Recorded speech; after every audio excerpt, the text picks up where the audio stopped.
Alhamdulillahi wa kafa. Wassalatu wassalamu ala nabil mustafa wa ala alihi wa ashabihi ahli sidqi wal wafa. Puji syukur pada Allah, salawat dan salam marilah kita limpahkan kehadiran junjungan kita Nabi besar Muhammad sallallahu alaihi wasallam. Suratul Fatihah.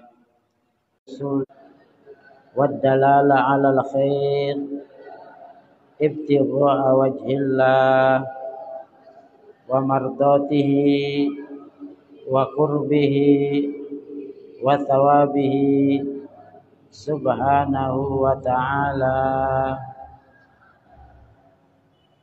Yang bawa buku buka halaman 198, Al-Faslul Khamis. Bismillahirrahmanirrahim. Al-Faslul Khamis, pasal yang kelima. Qisasun mu'thiratun, kisah-kisah yang membekas, minal hayati, dari kehidupan, fisillatin, yang terkait dengan silaturahmi, wa qat'il arham, dan memutus silaturahmi. Silatul arham, silaturahmi, wa jawaizus sama, dan piala atau hadiah dari langit. Ad-Doktor Abu Zaid.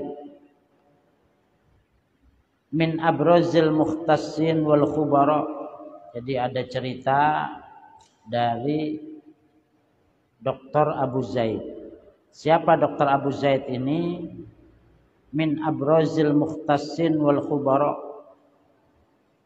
termasuk spesialis dan ahli fi maidanil mukhtabarat, di medan ujian, wa tahalil, dan analisis at-tibbiyah, yang berupa kedokteran, fil Urdun, di Yordania. Jadi Dr. Abu Zaid ini seorang ahli atau spesialis di bidang analisis kedokteran yang ada di Yordania. Yatahaddas an rihlatihi al-amirah.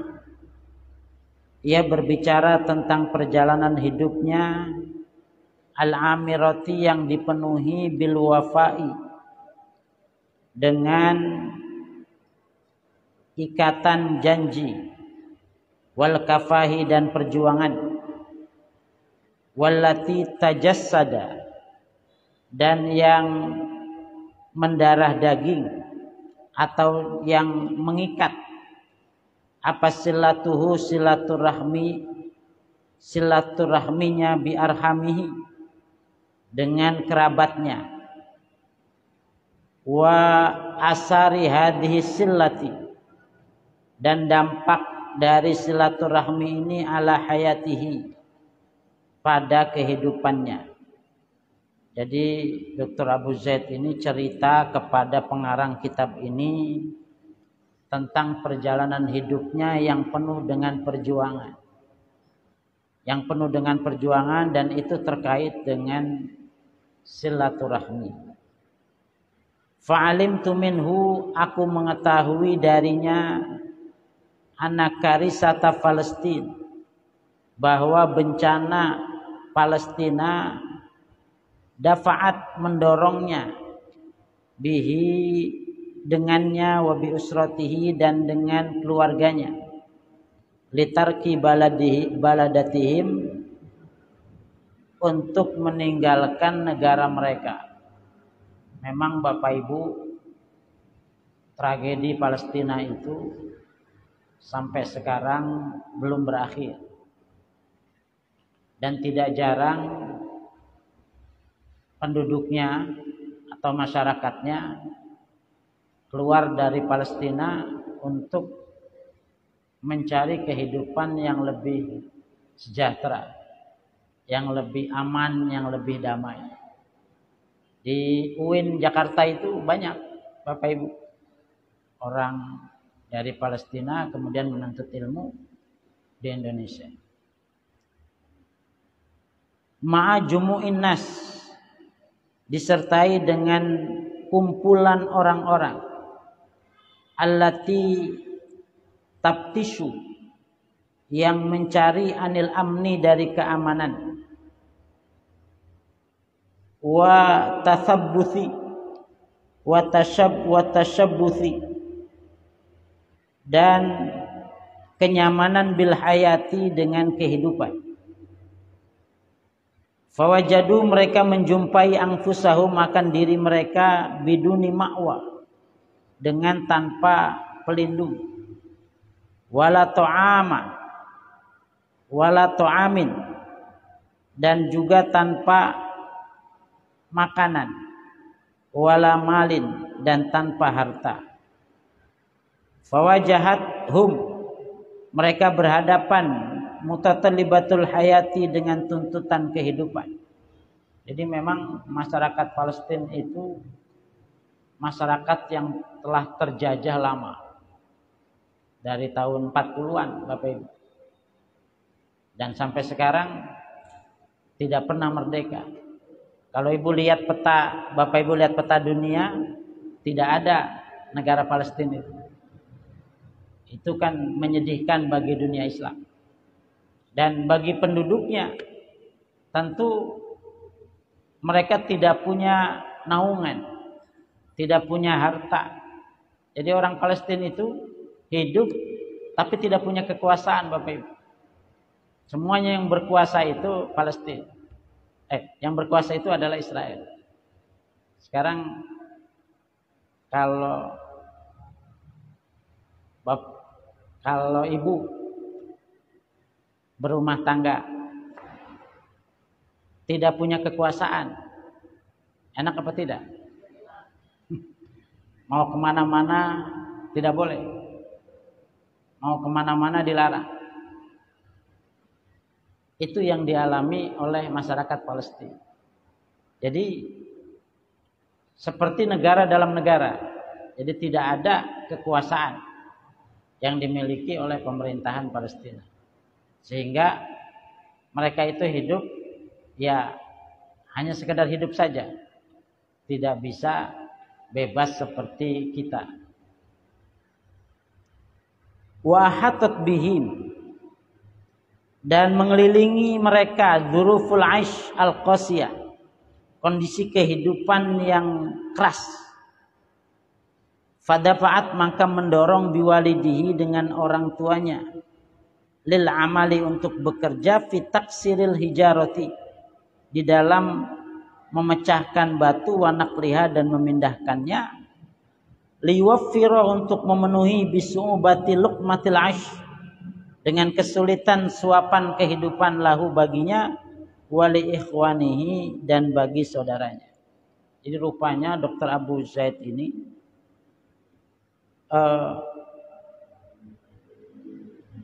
karena hidup tanpa harta, hidup tanpa naungan, hidup tanpa makanan, akhirnya sebagai seorang ayah kepala rumah tangga, mau tidak mau tuntutan hidup yang tinggi, yang berat, yang keras, memaksa orang tuanya untuk menjadi kuli pemecah batu. Jadi memang di Palestina itu ada gunung, yang gunung ini memang isinya batu Bapak Ibu, yang itu dipekerjakan orang-orang Palestina di situ untuk memecahkan batu itu, lalu kemudian dibawa melalui truk lalu dijual. Itu pekerjaan yang dialami oleh seorang ayahnya Dr. Abu Zaid. Pak, dulu waktu dari kampung ke Jakarta, apa bayangannya? Kan orang kampung semua nih kan. Ada orang Betawi ada? Hah? Dulu berharap ke Jakarta ini apa? Hah? Sukses ya Bu? Tapi sekarang udah sukses. Alhamdulillah. Ya kan? Dulu kita bayangkan hidup nyaman, hidup senang. Tapi saya mau cerita Bu, Pak. Orang tua saya juga dulu datang ke Jakarta itu tahun 65. Zaman PKI. Ceritanya orang tua saya itu jualan beras dari Indramayu ke Jakarta. Sempat ditangkap PKI. Terus berkembang, ayah saya jadi bos beca, Pak. Bu. Tahun 80. Zamannya Ali Sadikin jadi gubernur. Saya ingat betul itu. Waktu itu zaman garukan beca. Jadi beca ditarik semua, dibuang ke laut. Ya kan zaman itu kan? Tarik. Saya tarik-tarikan itu sama kalau sekarang Satpol PP itu. Tarik-tarikan beca. Habis beca orang tua saya. Akhirnya alih profesi jadi sopir bajai. Sampai punya bajai. Ada bajai ayah saya itu sampai 20-an punya bajai zaman itu. Bajai lama-lama kan sekarang hilang tuh, bajai bensin. Sekarang ada bajai BBG yang gas itu kan. Habis ibu saya meninggal, dikasih-kasihin bajai warisan. Saya dapat, adik saya dapat, kakak saya dapat. Habis. Alih profesi lagi ayah saya jadi tukang las, Bu. Sampai kemudian terakhir profesi ayah saya itu menjadi tukang las. Jadi perjuangan di Jakarta ini memang tidak mudah. Waktu itu begitu orang dari kampung sudah berangkat ke Jakarta, rawe-rawe rantas, malang-malang putung, tidak mungkin balik lagi, ya Pak. Ya Bu, nggak mungkin balik lagi. Malu kalau balik lagi. Nah, itulah kira-kira perjuangan seorang ayahnya Abu Zaid ini dengan kerasnya kehidupan. Dia sebagai suami yang bertanggung jawab, dia mau tidak mau harus memenuhi kehidupan keluarganya dengan menjadi kuli pemecah batu di negaranya.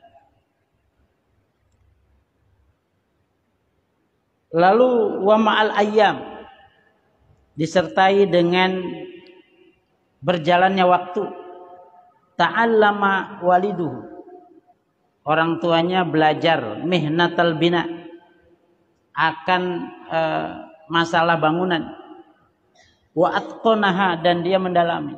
Seiring perjalanan waktu, ayahnya ini kreatif dan perlu memang hidup kreatif di Jakarta ini. Kalau tidak, keras kehidupan Jakarta. Tahu sendiri masyarakat Penjaringan. Ya Pak ya, Bu. Kemarin saya ke Tanjung Priok sana. Itu sama juga. Rumah padat. Daerah Bahari, Kampung Bahari. Itu kan daerah padat. Bahari, Warakas. Rumahnya Kiai Zulfa itu. Di Warakas itu. Itu daerah padat. Saya lihat mereka itu keras untuk menghadapi kehidupan ini. Dan itu yang terjadi seperti itu. Tapi kreatif masyarakatnya. Membangun sistem, membangun bagaimana supaya kinerja ini bisa naik. Dan itu yang dilakukan oleh ayahnya Abu Zaid. Dia belajar masalah bangunan. Wa tuwfiyat walidatuhu fi umrin mubakirin. Lalu ibunya Abu Zaid ini tufiat, meninggal dunia, walidatuhu, ibunya, fi umrin mubakirin, pada usia muda, an sittatin minal ikhwah wal akhwat, meninggalkan 6 orang anak yang terdiri dari laki-laki dan perempuan. Bu, punya anak 6, ya kan? mungkin juga ibunya berat. Coba bayangkan Bu, Bu, siapa yang anaknya 6? Ada? 5. Ibu pernah ngalamin susah apa enggak punya anak 5? Hah? Kalau punya anak 5, goleng telur dibagi berapa itu?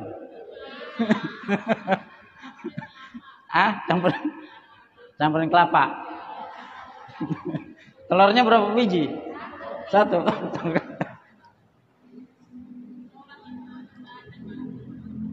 Ini yang bujangan harus belajar ya. Punya anak 5 demi memperjuangkan anak, ya kan? Goreng telur ya mau nggak mau dibagi 5, telurnya 1, campur apaan gitu supaya jadi besar, campur kelapa. Nah ini yang dialami oleh Abu Zaid.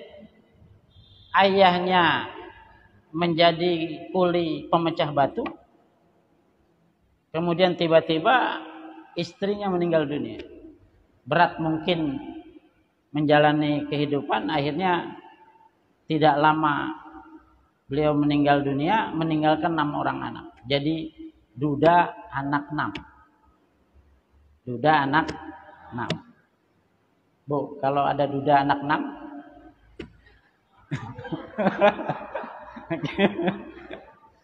Tad, anaknya 6 Tad.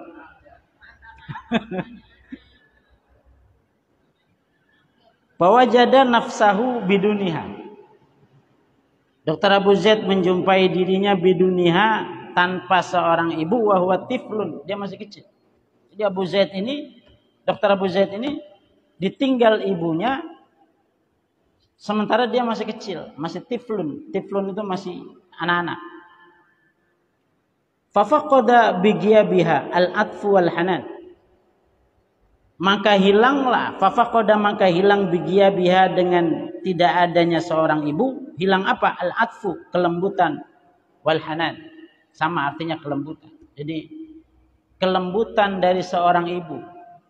Pak, kalau anak malam nangis, yang bangun duluan bapaknya apa emaknya?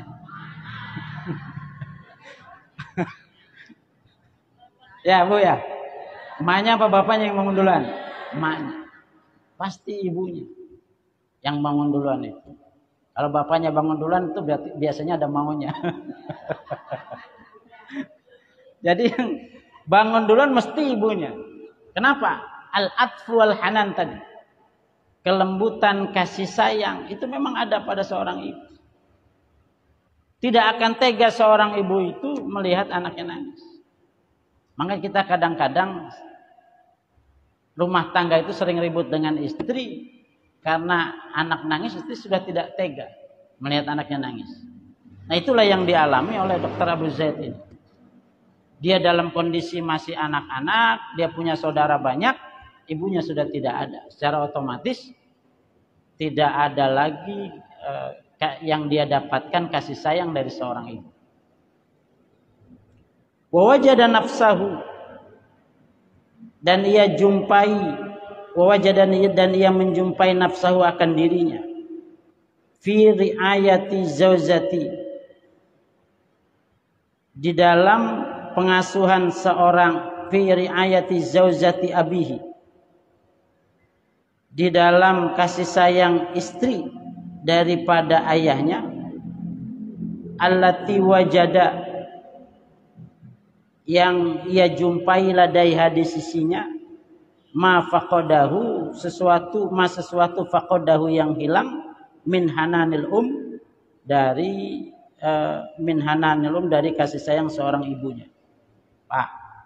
Pak, kalau bapak punya anak 6, istri meninggal, apa yang bapak lakukan?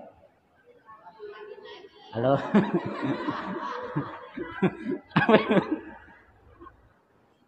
Pak, apa yang bapak lakukan? Menikah lagi, benar gak? Itu juga dilakukan oleh orang tuanya Dr. Abu Zaid ini. Dia tidak mungkin mengurus 6 anak. Ya mau jadi mau menjadi single parent, Sulit, berat. Fokus seorang ayah dia mencari nafkah. Lalu di rumah ini bagaimana 6 orang anak? Mau tidak mau mencari ibu sambung. Dalam rangka apa? Dalam rangka mengurus 6 orang anak. Dan yang namanya yang namanya seorang suami tentu tidak bisa dia melakukan itu sendirian. Nah, itu juga dialami oleh beliau. Wa yaqulu, dan berkata siapa Dr. Abu Zaid anha tentang ibunya yang baru. Annaha kanat, sesungguhnya adalah lahu baginya apal seorang ibu, ba'da ummihi setelah ibunya. Li'annaha, karena sesungguhnya ibunya lam tufarrik, tidak pernah memisahkan bainahu, antara dirinya, wa baina auladiha, dan antara anak-anaknya. Wa wadu'athum, dan ia meletakkan mereka tahta junahin, di bawah sayap, tahta junahi atfiha, di bawah sayap kasih sayangnya, wa inayatiha, dan perhatiannya. Alhamdulillahnya ibu sambungnya Dr. Abu Zaid ini orang baik, Bapak Ibu. Kan ada pepatah tuh, ibu kota tidak sekejam ibu tini. Tapi ini rupanya tidak. Rupanya punya ibu sambung baik, sehingga dia mengurus adik-adiknya yang 6 itu. Wa yuraqib al-fata walidahu, wa yuraqib, dan mengawasi siapa al-fata, Dr. Abu Zaid ini, walidahu, akan orang tuanya. Dia perhatikan bagaimana orang tuanya itu mengurusi adik-adiknya yang 6 tadi. Diperhatikan, diawasi, dilihat oleh Dr. Abu Zaid yang waktu itu masih kecil, memperhatikan orang tuanya bekerja bagaimana. Alladzi yuwasilul amal, yang terus menerus, alladzi yuwasil, ditawal urusan perut. Ma'a muamalatihi, disertai dengan interaksi seorang ayah lahum kepada anak-anaknya, jami'an semuanya, bil adli, dengan adil, wal hazmi, dan tegas. Walam tasmah duruful usrah, walam tasmah, dan tidak ada toleransi apa duruful usrati, kondisi keluarga, wadakhluha, dan dalamnya keluarga, bi ayyi tarafin, dengan kemewahan apapun, paturba, maka dididik, al khusyunah, atas sesuatu yang kasar, wa tahammulil mas'uliyati, dan mengemban tanggung jawab, min tufulatihi, dari masa kecilnya. Jadi tidak ada kemewahan, tidak ada kekayaan yang dimiliki oleh Dr. Abu Zaid ini sepanjang kehidupannya. Dididik keras, dididik tanggung jawab. Ya tadi itu. Kenapa? Karena hanya sekedar sebagai kuli pemecah batu, itu kerjaan ayahnya setiap harinya, dan mau tidak mau tidak ada kemewahan dalam kehidupannya. Akhirnya dia, Dr. Abu Zaid ini, memahami bagaimana kerasnya kehidupan. Wa yaqulu, dan ia berkata, inna walidahul al-ummi, bahwa orang tuanya yang buta huruf, karena adalah yang memiliki minal wa'yi, dari perhatian al-amiki, yang mendalam, biqimatil ilmi, dengan nilainya ilmu pengetahuan. Rupanya ayahnya ini mengambil pelajaran, Bapak Ibu. Oh begini kalau saya hidup tanpa ilmu, berat.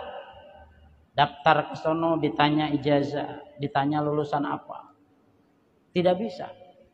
Mau tidak mau saya harus bekerja keras karena saya buta huruf, saya tidak punya ilmu. Di sini ayahnya melihat, oh berarti ilmu pengetahuan itu sangat penting. Makanya kita sebagai orang tua, Bapak Ibu, tidak mungkin lagi posisi anak seperti kita. Kalau ayahnya sekarang misalnya hanya lulusan SMA, berarti anaknya harus minimal S1. Kenapa? Karena tantangan ke depan semakin berat, semakin tinggi. Maka tidak mau kita harus mengikuti perkembangan itu. Jangan kayak guru silat. Tahu guru silat, Pak? Bu. Gurunya punya jurus 10, dikasih sama muridnya berapa? 9. Nggak mungkin dikasih yang 10-10-nya. Kenapa? Takut nanti dikalahin sama muridnya, ya kan? Tapi sebagai orang tua tidak bisa begitu. Ayahmu boleh susah, boleh pendidikannya rendah, tapi kamu sebagai anak ayah harus punya pendidikan yang tinggi. Nah, itulah yang ada di otaknya orang tuanya Dr. Abu Zaid. Fakafaha, maka ia berjuang bikul lima dengan setiap sesuatu yang ia miliki min ajli ayyu'al min ajli ayya'lama min ajli ayya'lama, agar belajar siapa auladuhu, anak-anaknya, hatta banatihi, sampai kepada anak perempuannya. Saking nih orang tua dendam. Sama seperti ayah saya dulu, Bapak Ibu. Ayah saya mondok, begitu mondok diambil sama nenek saya. Kenapa? Gak ada biaya. Ayah saya lagi mondok enak-enak, ditarik sama nenek saya karena tidak ada biaya. Akhirnya ayah saya tuh sedikit dendam, tapi dendamnya bagus. Anak saya harus sekolah semua, apapun yang terjadi. Kenapa? Penderitaan lama orang tua. Jangan sampai kemudian orang tua susah, anak juga ikut susah. Kamu harus maju. Itulah yang ada di dalam pikiran orang tuanya Dr. Abu Zaid. Pokoknya biar bagaimanapun harus belajar. Walaupun dia perempuan. Karena kadang-kadang pikiran anak kalau perempuan apa, Pak? Pak, apa pikiran kalau punya anak perempuan? Ya paling hidupnya segitiga, nanti dapur, sumur. Udah nggak ada zamannya itu. Kenapa? Karena wanita juga bisa berkarya, bisa berbuah. Dan Islam juga tidak melarang kok wanita bekerja. Yang penting ada kompromi dengan suami. Wa najaha, dan ia sukses birrogmi min syukhil mawarid, sekalipun dengan sumber kehidupan yang pelit, maksudnya yang kecil, wa qillatil imkanat, dan kemampuan yang minim. Kenapa? Li'annahu, karena sesungguhnya ia adraka, menjumpai, bifitratihi, dengan fitrahnya as-salimati, yang sehat, yang selamat, anna hadhihi, bahwa inilah hiya al-wasilatu, media al-fa'ala, yang efektif, linasyukka, untuk memecahkan, biha, dengannya, tariqona, akan jalan kita, fi hadil hayati, dalam kehidupan ini. Karena orang tuanya Dr. Abu Zaid ini sangat meyakini bahwa hanya ilmu pengetahuanlah yang bisa merubah jagat ini.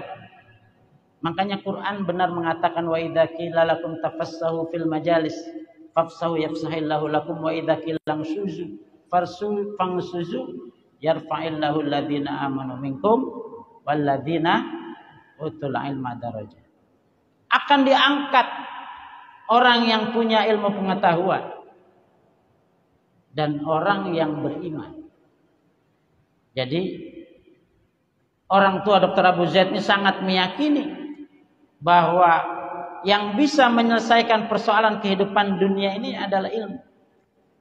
Maka walaupun dia penghasilannya sedikit, penghasilannya kecil, ditabung. Dan akhirnya kemudian bisa menyekolahkan anaknya semua di berbagai bidang ilmu pengetahuan. Ini pembelajaran bagi kita Bapak Ibu untuk ke depan. Orang tua cukup hanya mensupport, mendorong, membantu, melaksanakan tanggung jawabnya. Nanti anak yang akan terus melanjutkan estafet dari perjuangan ayahnya. Dan tentu tidak mungkin itu jalan satu-satunya, hanya kita beri ilmu pengetahuan. Ya, termasuk Abah Kiai Haji Muhammad Iskandar Reski.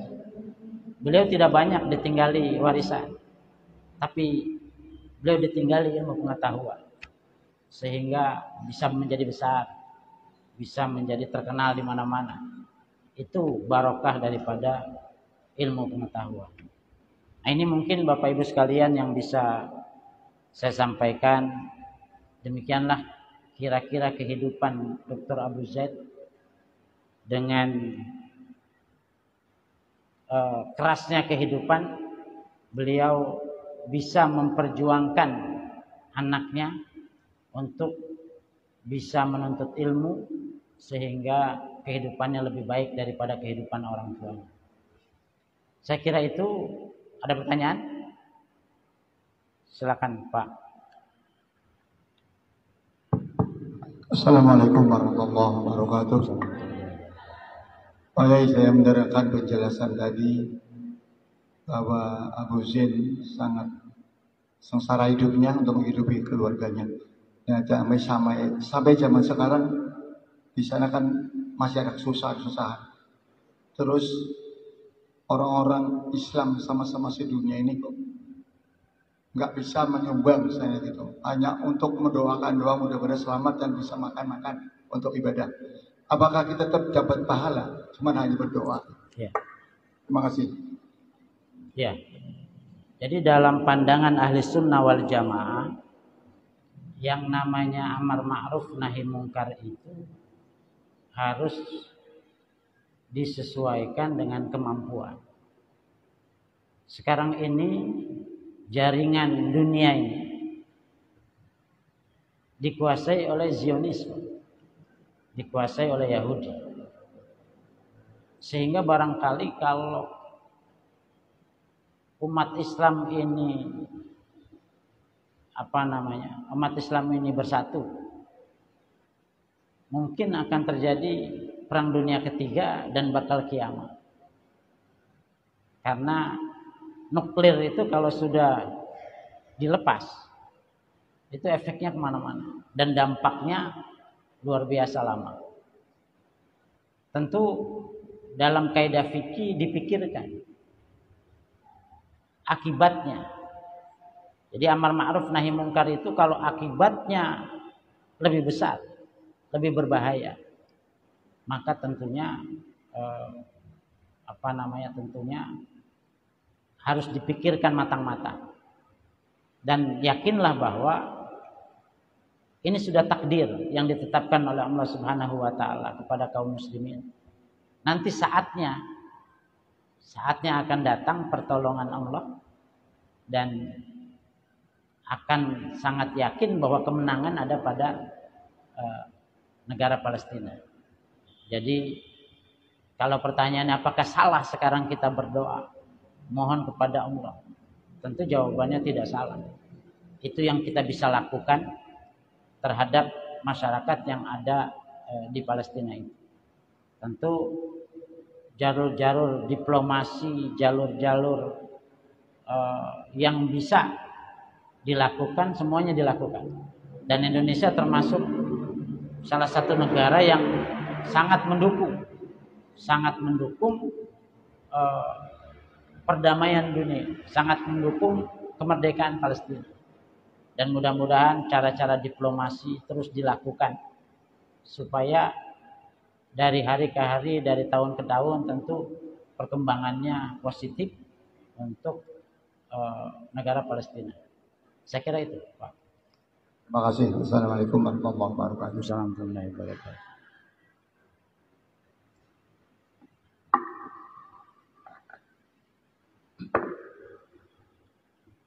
Bismillahirrahmanirrahim. Assalamualaikum warahmatullahi wabarakatuh.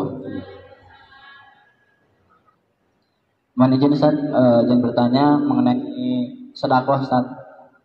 Saya pernah baca di buku hadis gitu Ustaz mengenai sedekah, untuk ada seorang sahabat pengen sedekah kurma ke Nabi gitu Ustaz.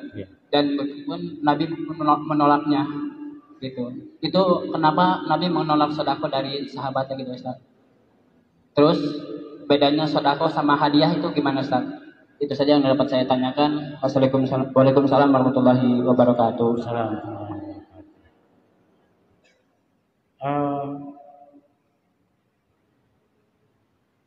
Sedekah itu adalah kelebihan harta yang dimiliki oleh seseorang yang ia niatkan diberikan kepada orang lain yang lebih membutuhkan.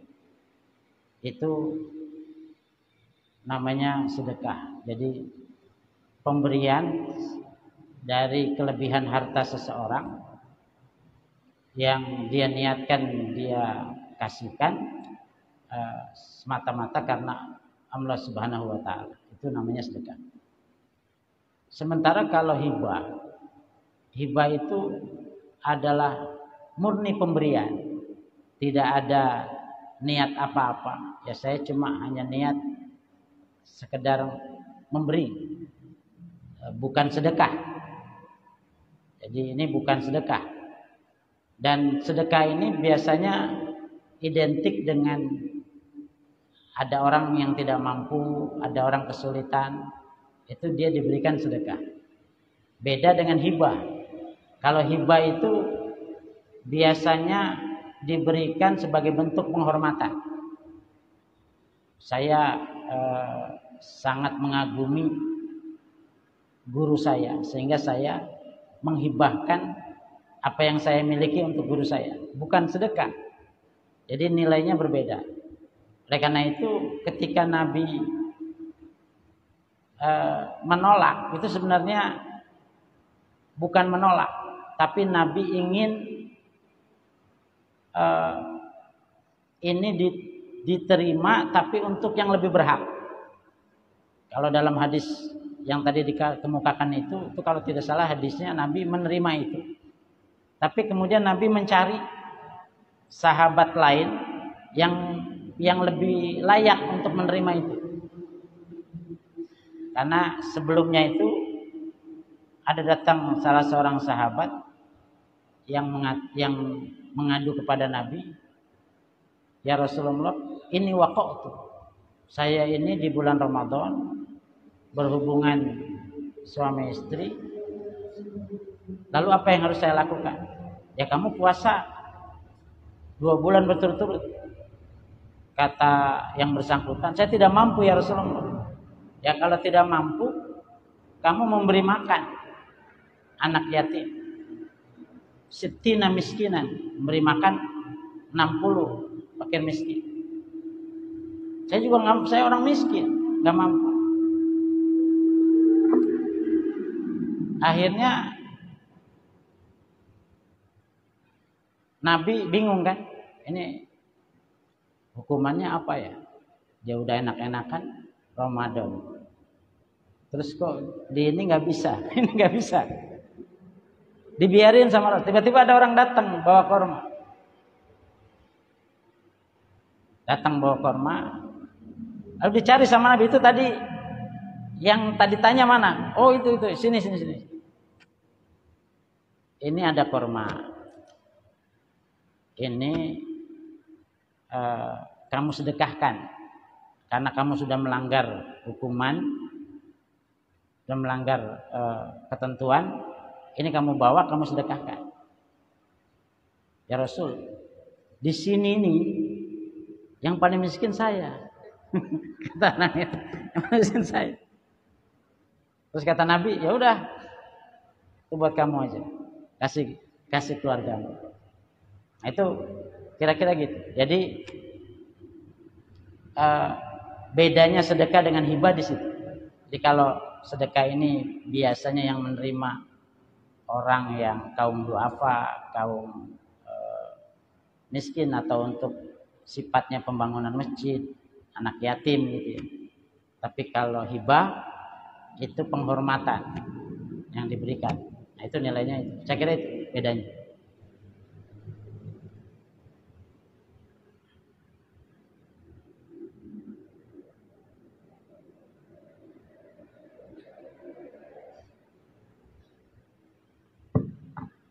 Assalamualaikum warahmatullahi wabarakatuh. Assalamualaikum. Pak Ustadz yang kami muliakan, saya akan menanyakan tentang sholat berjamaah. Saya pernah mengalami imamnya itu kurang rakaat, kurang ini, Kurang rakaat. kelebihan rakaat. Ya, jadi sudah salam yang terakhir, aturan salam, tapi masih berdiri. Diingatkan namun tidak mendengar, kemudian langsung tetap aja melaksanakan rakaat itu. Nah, itu sikapnya sebagai jamaah bagaimana? Terus yang kedua, kurang sujudnya. Seharusnya sujudnya itu 2 kali, kemudian langsung tahiyat. Nah, ditunggu tiba-tiba berdiri. Nah, ini bagaimana kita sebagai jamaah? Apa kita menambahi? Terima kasih atas penjelasannya. Assalamualaikum warahmatullahi wabarakatuh. Kalau ada imam lebih rakaatnya, maka sikap makmum adalah tetap pada posisi tahiyat. Jangan ikut bangun kalau sudah dikasih tahu subhanallah, subhanallah, subhanallah, diam aja. Kita sebagai makmum posisi kita tahiyat. Jangan ikut-ikutan. Karena kalau ikut-ikutan itu namanya mengikuti yang salah. Jadi kita posisinya tetap tahiyat. Jadi begitu salam, nanti imam salam, berarti dia 5 rakaat, kita tetap 4 rakaat. Nanti setelah selesai baru kita kasih tahu, Ustaz, antum itu lebih sholatnya. Nanti dia sholat lagi. Nah, itu posisi. Tapi makmum tidak, karena makmum tetap pada hakikatnya cuma melaksanakan adalah 4 rakaat. Itu yang pertama. Yang kedua, masalah apa tadi? Oh ya, sujudnya kurang. Sujud ini adalah bagian daripada rukun sholat. Jadi ketika sujud itu tidak ada, maka secara otomatis rakaat itu tidak sah. Kecuali harus ditambah 1 rakaat lagi. Nah, posisi kita kalau sudah mengingatkan imam kok tidak ngerti, ya, tidak tahu. Itu posisi kita adalah menambah. Begitu imam salam, itu saja, biarin saja imam salam. Tapi makmum karena merasa sujudnya belum, harus bangun lagi. Baru nanti terakhir adalah sujud sahwi. Karena punya imam yang lupa. Atau seperti ceritanya Gus Baha. Gus Baha itu kan pernah cerita di pengajian beliau. Jadi ada imam baru hafal surat Al-A'la, Sabbihisma rabbikal a'la. Bangga sekali hafal Al-A'la kan. Akhirnya begitu takbiratul ihram langsung baca surat Al-A'la. Lupa baca Fatihah. Sabbihisma rabbikal a'la. Begitu sudah selesai, begitu lagi tengah-tengah baca surat Al-A'la, karena makmum ini tahu bahwa belum baca Fatihah, makmum teriak-teriak, subhanallah, subhanallah, subhanallah. Si imam berpikir, mungkin saya ada yang salah nih, jangan-jangan. Saya ganti suratnya. Diganti kuliah ayyuhal kafirun. Tetap aja jamaah, subhanallah, subhanallah, subhanallah. Turunin lagi kulhu. Tetap aja subhanallah, subhanallah, subhanallah. Udah pusing jamaah. Fatihahnya belum. Nah itu kata Gus Bawa boleh. Jadi dalam kondisi memang darurat seperti itu, imam nggak mengerti, itu kira-kira seperti itu. Fatihah. Walaupun yang apa namanya? Oleh karena itu maka seorang makmum, seorang imam itu harus alim ya, harus mengerti sehingga dia tidak boleh egois. Saya pernah juga mengalami lebih. Saya posisinya tahiyat saja. Begitu selesai, Ustaz, antum sholat 5. Kata dia, perasaan saya 4, Ustaz. Kok ngomong perasaan? Kalau dia seorang imam, dia ngerti. Kira-kira beneran yang mana? Ya, pasti beneran yang banyak lah. Kan kita harusnya berpikirnya, ya enggak di perasaan saya. Nah itu. Nah, jadi perlu memang fikih imam. Jadi bagaimana seperti tadi itu, dia tidak egois. Tidak mementingkan dirinya sendiri, tapi mementingkan perjalanan sholat berjamaah. Nah itu saya juga pernah alami. Tapi sikap kita sebagai makmum, tahiyat akhir sambil menunggu, nanti setelah selesai baru kita tegur imam untuk mengulangi sholatnya karena memang lebih. Saya kira itu